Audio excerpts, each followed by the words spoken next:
Ano ang tawag sa pisikal na kinaroroonan ng isang lugar o komunidad? Letter A, lawak. Letter B, lokasyon. Letter C, palatandaan. Letter D, sukat.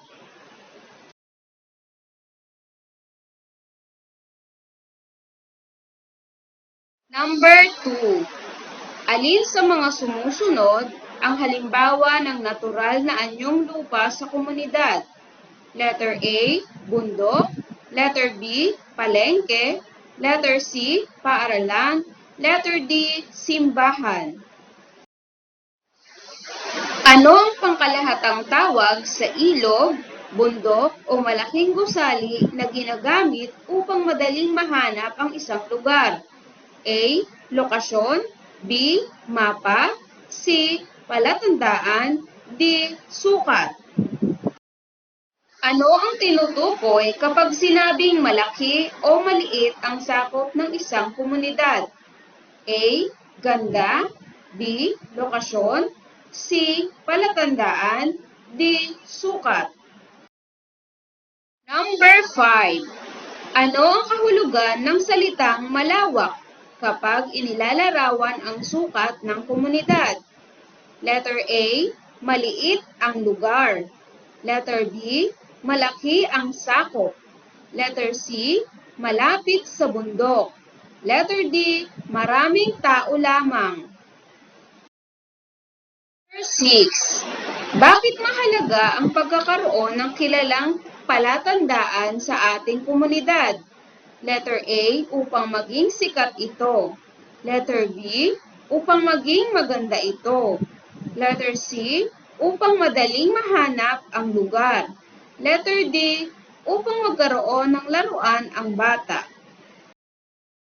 Number 7. Ang iyong bahay ay katabi ng malaking simbahan.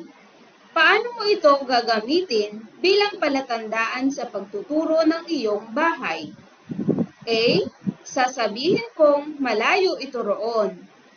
B, sasabihin kong katabi ito ng simbahan.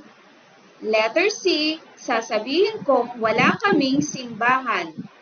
Letter D, sasabihin kong hindi ko alam ang lugar. Number 8. Ang komunidad A ay nasa bundok at ang komunidad B ay nasa dagat.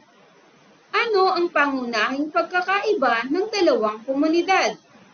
A, kulay ng bahay. B, pangalan ng tao. C, bilang ng opisyal. D, lokasyon at kapaligiran. Number 9. May dalawang lugar. Ang unang lugar ay makipot at maraming bahay.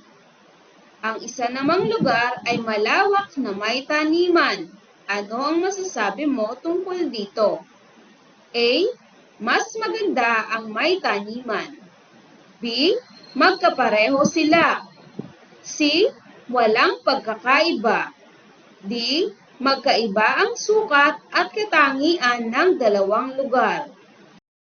Number 10. Bakit kailangang pangalagaan ang mga natural na palatandaang geographical tulad ng ilog at bundok? Letter A, para matulugan ng hayop. Letter B, maging sikat ang barangay. Letter C, dumami ang turista. Letter D, mapanatili ang malinis at ligtas na kapaligiran. Number 11. Sinong kasapi ng komunidad ang nagtuturo sa mga batang magbasa at magsulat? Letter A, guro. Letter B, magsasaka. Letter C, mangingisda. Letter D, pulis. Number 12. Sino ang nagpapanatili ng kapayapaan at kaayusan sa ating paligid?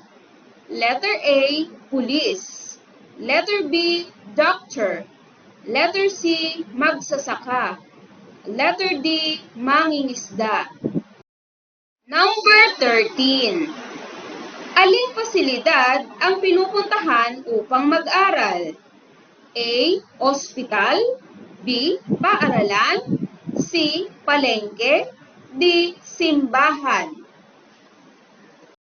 Tanim ng gulay at palay.